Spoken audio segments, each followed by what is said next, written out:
El CBAM es una especie de arancel verde que ha regulado la Unión Europea para determinados productos que se importen a Europa. Esta especie de impuesto se aplicará basándose en las emisiones de CO2 que se produjeron en la fabricación de estos productos que se importen. Esta regulación es muy importante por diferentes motivos, pero dos son muy claves. El primero es que es bien sabido que la Unión Europea está aumentando el nivel de ambición, de exigencia del mercado de emisiones regulado. Y por tanto es muy probable que el precio de CO2 que tengan que pagar determinadas empresas, industrias europeas será mayor. Esto puede provocar que si en otros países no se aplican regulaciones igual de exigentes, estas empresas pierdan competitividad industrial y que tomen decisiones de deslocalizar, perdiendo empleo y otros aspectos sociales que no queremos que ocurran. La segunda razón está muy relacionada con la primera. Y es que si esto ocurre, si esta pérdida de competitividad industrial lleva a que las empresas deslocalicen, esas empresas emitirán más CO2 en otros países, terceros países, y por tanto no estaremos consiguiendo combatir el cambio climático, porque lo único que haremos será desplazar el CO2 que se iba a emitir en la Unión Europea a emitirlo en terceros países. Cuando sucede este efecto lo llamamos fuga de carbono, es decir, se ha fugado el carbono que se iba a emitir en Europa a otros países. Por tanto, esta regulación quiere cumplir tres objetivos. El primero es que haya una competencia justa. El segundo es incentivar a empresas e industrias de otros países a que también reduzcan sus emisiones. Y el tercero es evitar la fuga de carbono. La siguiente pregunta que te haces es, bueno, pero ¿esto me va a afectar a mí? ¿Cómo me va a afectar y cuánto me va a afectar? ¿A quién le va a afectar? Le va a afectar a las empresas y organizaciones que importen cualquiera de los siguientes tipos de productos: cemento, electricidad, hidrógeno, hierro, acero, aluminio o fertilizantes. ¿Cómo les va a afectar? Les va a afectar a partir de 2027, es cuando entra la regulación. Antes del 31 de mayo de 2027 tendrán que informar, pero, y esto es muy importante, sobre el 2026. Tendrán que informar sobre diferentes cuestiones, aunque tres son claves. La primera es cantidad en toneladas de cada una de las mercancías mencionadas previamente o en megavatios hora en el caso de la electricidad. Segunda información, emisiones de CO2 por tonelada de cada una de las mercancías o emisiones de CO2 por megavatio hora de la electricidad importada. Y por último, un informe de verificación por un tercero independiente.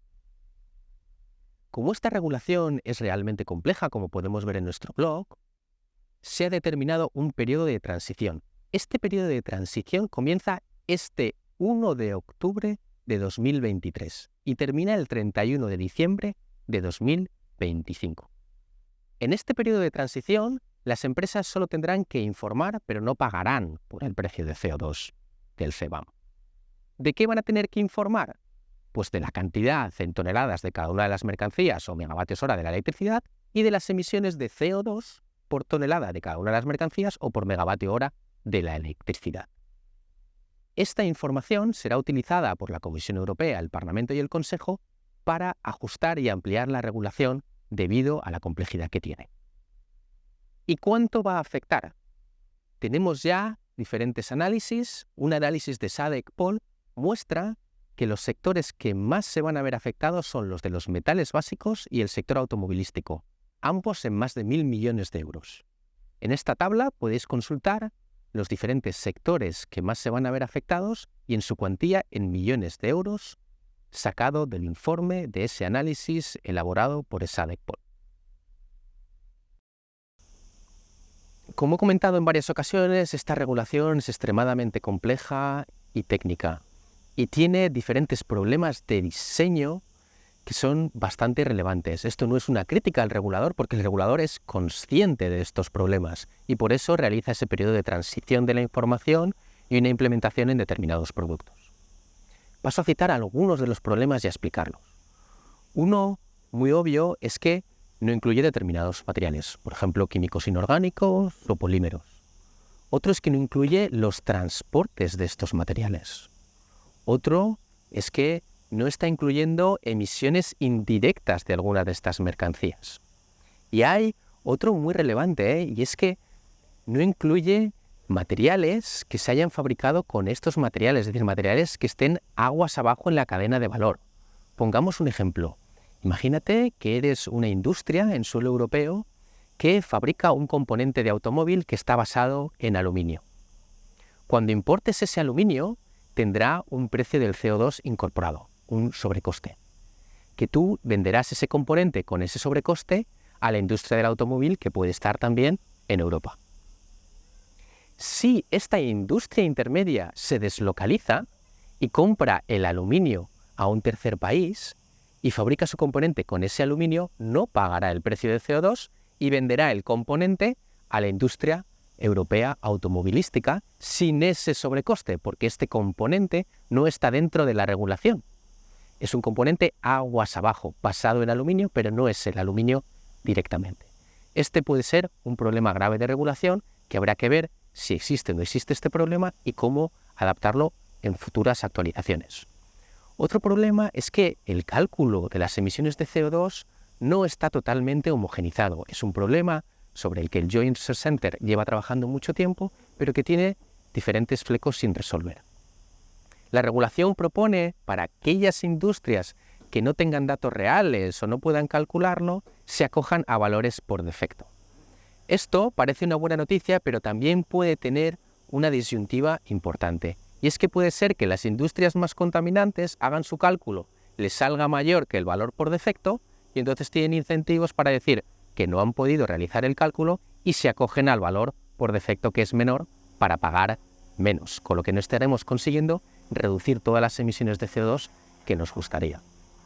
Por todo esto, la Comisión Europea va a ir preparando diferentes informes donde va a ir recogiendo esta información para adaptar esta regulación al futuro. Toda esta información es muy clave para que las empresas vayan preparándose tanto para lo que tienen que hacer hoy como para lo que parece muy probable que llegará en un futuro. ¿Cómo empezar? Es la siguiente pregunta que se hace a una empresa. ¿Cómo abordar esta regulación? Hay determinados primeros pasos que son relativamente sencillos. El primero es listar todos los productos que importa la organización y comprobar con el código NC si están dentro de la regulación actual o no. El siguiente es pensar en y calcular las emisiones de CO2 asociadas por tonelada en cada mercancía y en términos absolutos para ver cuáles son más relevantes. Siguiente paso, elaborar diferentes escenarios de costes del precio del CO2 a futuro en el mercado regulado de emisiones, que es el que te afectará, para ver cómo esto puede afectar a la cuenta de resultados y qué medidas se pueden implementar. Y el último, iniciar un grupo de trabajo con tus proveedores más significativos para mejorar el cálculo de emisiones de CO2 y empezar un plan de acción que te permita abordar los retos actuales de la regulación, pero también los retos posibles que van a aparecer en regulaciones futuras. En definitiva, el CBAM es una regulación necesaria para combatir el cambio climático. Pero como hemos visto, a pesar de las celebraciones que encontramos en diferentes grupos, no podemos celebrar tanto esta regulación. No es un problema tanto de la regulación, sino del tema, que es realmente complejo y hay diferentes problemas y agujeros que probablemente se resuelvan en un futuro. Esto viene a indicar que, aunque la regulación no sea ahora perfecta, las empresas deben prepararse no solo para lo actual, sino para lo que va a venir en un futuro muy probable, como hemos marcado en diferentes partes de este vídeo y en la profundidad de la entrada de este blog.